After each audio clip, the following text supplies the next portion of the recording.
I'll introduce. Thank you, Kaming. Sure. Yeah. All right, so this morning I'm really excited to introduce Dr. Brian Grenfell, who is a Catherine Brieger and Sarah Fenton Professor of Ecology and Public Affairs at the Department of Ecology and Evolutionary Biology and Woodrow Wilson School of Public and International Affairs at Princeton University. Oh, that was a mouthful. His research really has been seminal in the field of ecology, evolution, and epidemiology of infectious diseases. And he's an elected fellow of the American Association for the Advancement of Science, the American Academy of Arts and Sciences, and the Royal Society of London. He's been extremely active during the COVID-19 pandemic, and we're really excited to have him join us to discuss the medium-term dynamics and impact of COVID-19. So please join me in welcoming him this morning.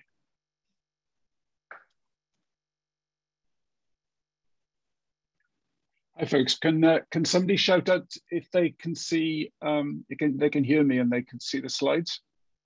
It all looks good. Fantastic, good. So thanks for the great invite, Spencer. It's great to be here, and I've been watching from a distance tremendous activity by the community and by a lot of folks on this call.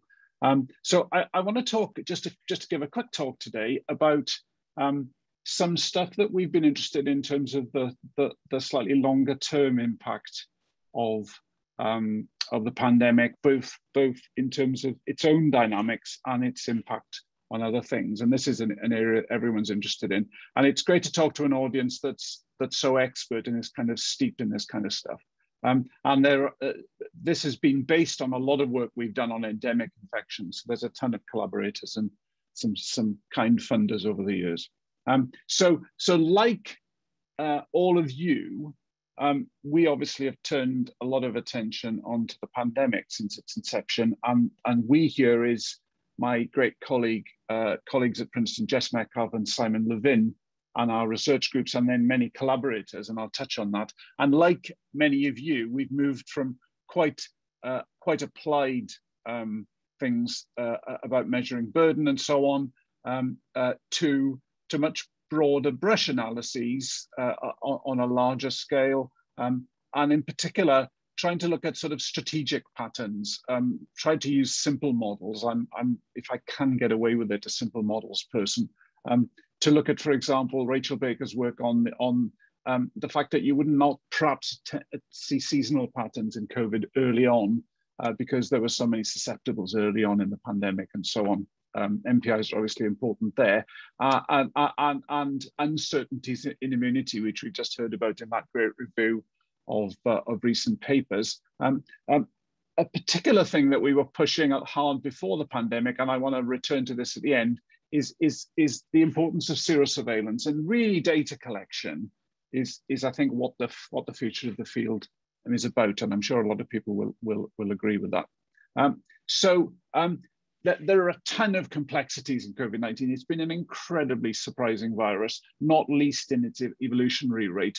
Who'd have thought, for someone who's worked a fair bit on flu, that you'd have such evolution of the reproduction ratio, for example, so rapidly. So there's a ton of lovely work that people have done about heterogeneity, super spreaders, and so on. I think two very, very exciting things that I've watched folks do from a distance is James Hay et al.'s work, for example, on interpreting CT values into epidemic models, and work which should have really have happened a long time ago, but now is really happening, looking at the fluid dynamics of transmission of respiratory viruses. And those collaborations of people from our sorts of fields with fluid dynamics folks and engineers and so on is kind of really exciting. And I'll touch back on that later on. We've tended to look initially at stepping back and trying to use simple models to look at uncertainties in immunity and evolution, and then pathogen community dynamics, impact of MPIs on other things. And that's really what I'm really gonna focus on. Just to touch on this stuff to start with, and this is lovely work mainly by grad student Shadi Sad Roy and an ex-postdoc, she's now at McGill, Caroline Wagner, making SIRS family models just to look at uncertainties in immunity. And this is all published, so I won't touch on it, but essentially, obviously, to this audience, weak immunity projecting before the onset of vaccines. Here, vaccines are the green bits on the bottom. Weak immunity would lead to recurrent epidemics. Strong deployment of vaccination, strong immunity is more optimistic. We looked at heterogeneities and refusal here, but hesitancy and lack of equity in vaccine deployment has really been a big issue. And really, we were interested in the evolutionary implications of reinfection next. And we therefore tried to refine those models to make very simple models for the sort of phylogenetic interaction that the intermediate immunity might optimize onward transmission of new variants. This comes up with the idea, really, more infections leads to more evolution, probably. So it comes up to the idea that equity and ramping up vaccination globally is really important. But these models are very unsatisfactory because we really don't have good phylogenetic models yet. I think a lot of those things are about data gaps, and I'll come back to that, and crucial need for more surveillance. But that's got to be a really important field, I think, going forward. What I really want to focus on here, though, is impact of COVID-19 NPIs on endemic infections. And just to give an idea of what happens when you manipulate susceptible recruitment or transmission rates in endemic infections. And just to pick a virus completely at random, here are endemic measles dynamics, pre-vaccination in the UK, for example. And the baby boom here, quite subtle changes in susceptible recruitment can have huge effects on cyclicity. And here's a simulation projected forward onto some data. So what effect did MPIs have? So we've all spotted quite early on that there were spectacular effects on reducing incidence of other respiratory infections, and a broad swath of them, really. And the main work in our group was Rachel Baker, who made one of the early models in a PNAS paper, looking at RSV, the big drop compared to typical patterns of winter incidence, big drops due presumably to NPIs and also of influenza. And Rachel had already had an RSV model going. The dynamics are a bit, in some ways, simpler than influenza. It's the immunity is imperfect in RSV, but it's sort of, there are biennial cycles in some seasonally forced contexts. There's a kind of an imprint of immunizing dynamics. So it's a little bit simpler than the multi-subtype dynamics of influenza. So focusing on RSV, in this paper, Rachel showed that, not unexpectedly actually, by fitting the model to the pre-vaccination data, the pre-COVID data, then introduction of NPIs cases would go through the floor, but that would lead to a buildup of susceptibles. And then, of course, if you take them off, and as NPIs decline, perhaps associated partly with vaccination or hesitancy, then you would tend to see bigger epidemics. And the bottom line here, these are tentative projections, but the bottom line is here, you see a big drop, you then see a big bounce back of infection, and it's often out of season. So winter infections are can come in the summer, and that's because there's so many susceptibles, you bust through the prevailing seasonality. Just like it's like a tiny pandemic in that sense. And here are updates that Rachel just recently made for a purpose I'll explain in a minute, looking at these effects. And we're qualitatively seeing these sorts of effects. The devil's in the detail of detailed predictions forward of what MPIs are going to do and so on, and the detailed dynamics of these oscillators. But qualitatively, we have seen these sorts of effects. Something that many people pointed out for RSV, it's an infection, as you'll know, of infants, and can be a serious infection then. Slightly older kids, then it's not such a serious infection. Hospitalization rates are a bit lower. And of course, when you build up the susceptibles, there's going to be an aging effect, and therefore the variance of age of first infection is going to increase in that emergent epidemic. And a bunch of folks have done stuff on this, but Rachel, we've looked at this recently, and you then see slightly not quite the peak in terms of hospitalizations that the initial predictions came across. So again, the devil's in a lot of the age structured detail here. And Rachel gives a great talk, so she'd be a great person to give a talk in this group. And she's also looking for a faculty job at the moment, if anyone has one. So let me bring up a general question then.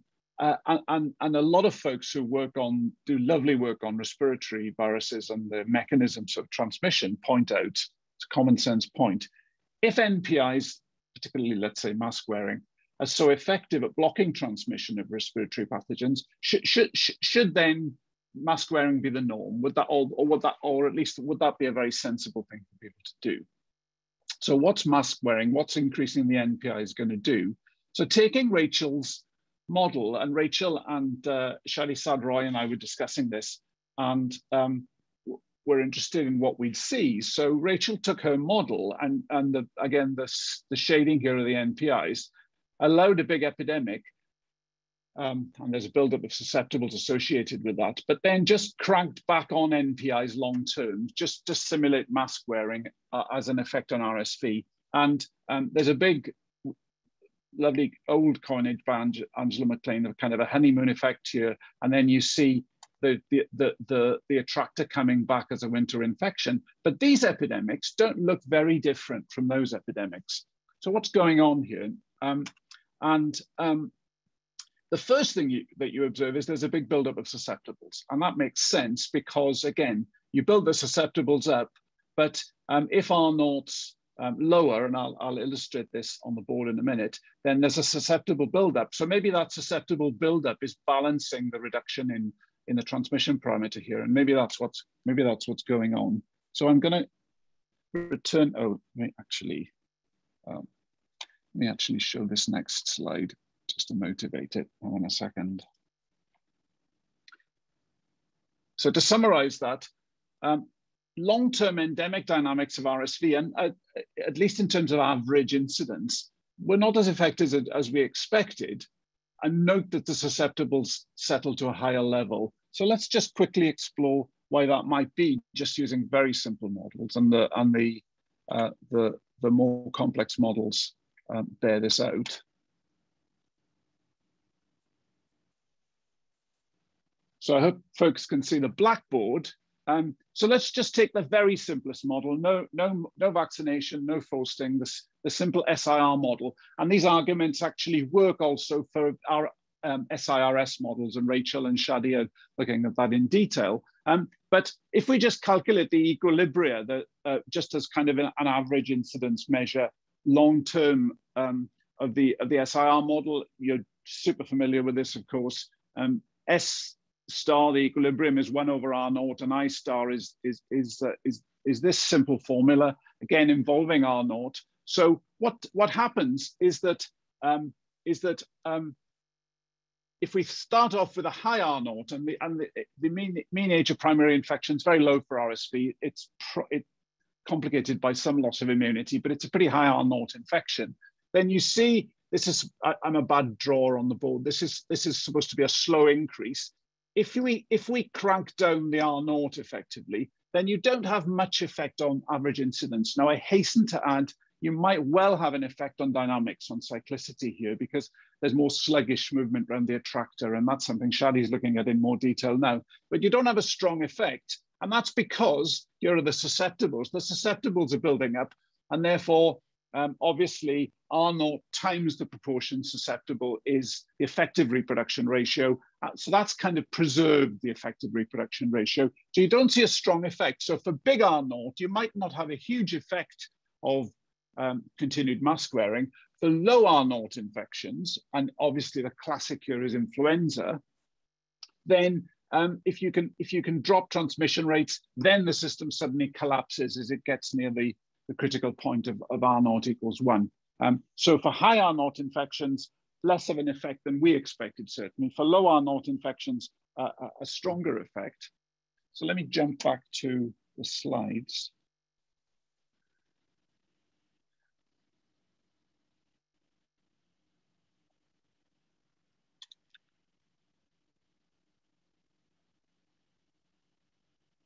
So for high R0 infections, long-term effects are a little bit offset by susceptible buildup, age structure, lots of other partial immunity, though partial immunity would tend to sort of, by buffering and so on, Sinead Morris's work, still have this effects. But for lower R0 infections, there'd be stronger effects of NPIs. And I've just added here, this is a modest level of vaccination. If you combine vaccination with reductions in R0, you can have strong effects. So if you can, because you can effectively reduce R0, the effective reproduction ratio by vaccinating. So synergizing vaccination, and there, hopefully the mRNA vaccine revolution, there hopefully will be safe and effective, eventually pediatric RSV vaccines and so on. If you combine vaccination with mask wearing, that's very powerful. If you have a relatively low R0 infection, mask wearing again can be very powerful. And obviously, we should all keep our masks in the face of if there were an influenza pandemic next year, for example. Really not impossible, as this audience knows that's going to happen. So just briefly then, I want to give another example. This is something and this is mainly my great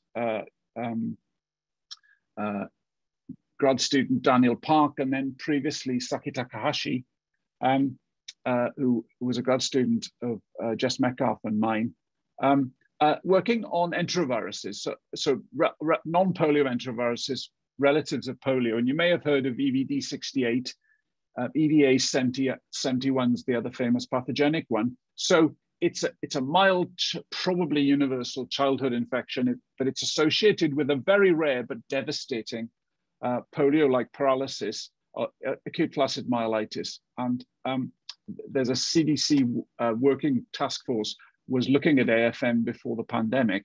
And AFM comes in biennial summer infections, summer patterns, and EVD68 is a summer infection. And it's probable that EVD68, for unknown reasons, in some young children, can push them into AFM. So it's an important infection. This is the CDC reports for the disease, and you see there wasn't a pandemic. There wasn't the expected biennial peak in the summer of 2020. That was what was likely to happen, but it didn't happen. And of course, you'll realize why that was. So just stepping back to modeling of this infection, Saki and Jess and I worked on modeling enteroviruses in Japan and China. And then recently, this is a beautiful paper, I think, by Margot Pons-Salor and Nick Grassley from Imperial College, taking all the Japanese data and looking just at fitting simple particle filtering to fit simple SIR models. And you can read that paper, it's in Science, it's a beautiful paper, I wish we'd written it. They act like acute immunizing infections. So the data for the US are poor. However, the BioFire trends data, we had a great collaboration with BioFire, and Daniel was able to fit models, very simple SIR type models again, and predict, and the paper, this Park et al. Paper is down there, predict that you would tend not to see an epidemic in 2020. It is now beginning to bounce back. So how do we interpret it? We could obviously try and fit the models again. BioFire have now, their platform doesn't allow enterovirus EVD68 discovery anymore. They moved it on to do something else. So how do we really characterize these dynamics? And this brings up, you see study design is on the top here. That sounds mysterious. This is wonderful work particularly by colleagues at a bunch of universities, and particularly Kevin Messaka at University of Colorado, Denver. And then our colleagues at the Vaccine Research Center at the NIH, Danny Dweck, Adrian McDermott, and Alison Spalding. And this premise was an attempt to really push polymicrobial, but we're focusing as a pilot study on EVD68, serosurveillance. So what do I mean by that? So again, you'll be familiar with this typical serological pattern, and this is from a Chinese study of EVD68. There aren't great estimates from the US yet, but here's the decline due to maternal immunity, here's then the increase of seropositivity due to the force of infection and susceptibility, assuming that these are measures of immune protection. The area above the curve is the susceptibility, which gives you some sort of feel for R0 and its variation with age. So serology is powerful here. So the aim here is we've set up a large prospective study recruiting infants and then following them through repeat infections. So this is what we'd expect to see, and this is from the power calculation that Daniel did. If we think about the average serological pattern, and then we think what's going to happen if you sample here in between pandemics, here when MPIs have knocked incidence down, then you'll see in the green curve, you'll see relatively low immunity in the population, whereas in the heat of the next peak, this curve will rise up. And these simulations were to illustrate the power. These are the numbers of samples that we were able to get. This is a tough study to do because you have to get blood samples. The number of samples that we were able to get to try and capture those dynamics. So hopefully going forward, and longitudinal sampling of serology is always much more powerful in terms of where we want to go. These samples are going to be used then polymicrobially for a bunch of other infections, and our colleagues at the NIH are really going to roll this out much more broadly. And it sort of echoes. We wrote an article with them, with our colleague Michael Minna in eLife about a global immunological observatory, and this was also echoed in a paper of Jess's in 2016. And I think. And I guess this has to be a bottom-up thing, and this is like a cri de coeur, really.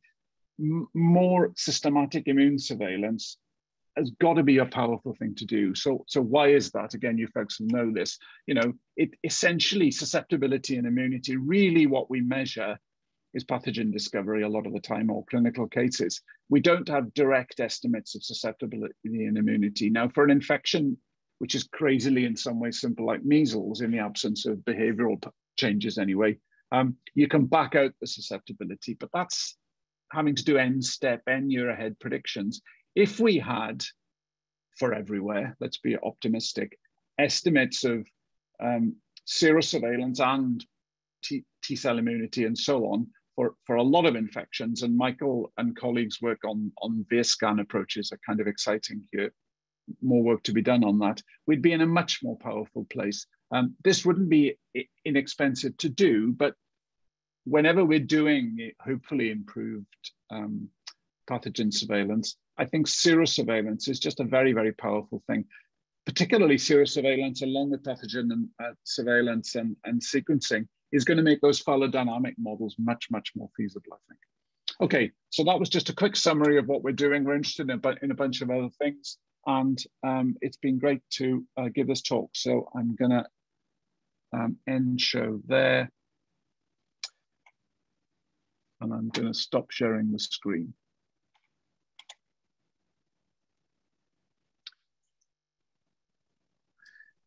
Thank you so much for that really interesting talk, Dr. Grenfell.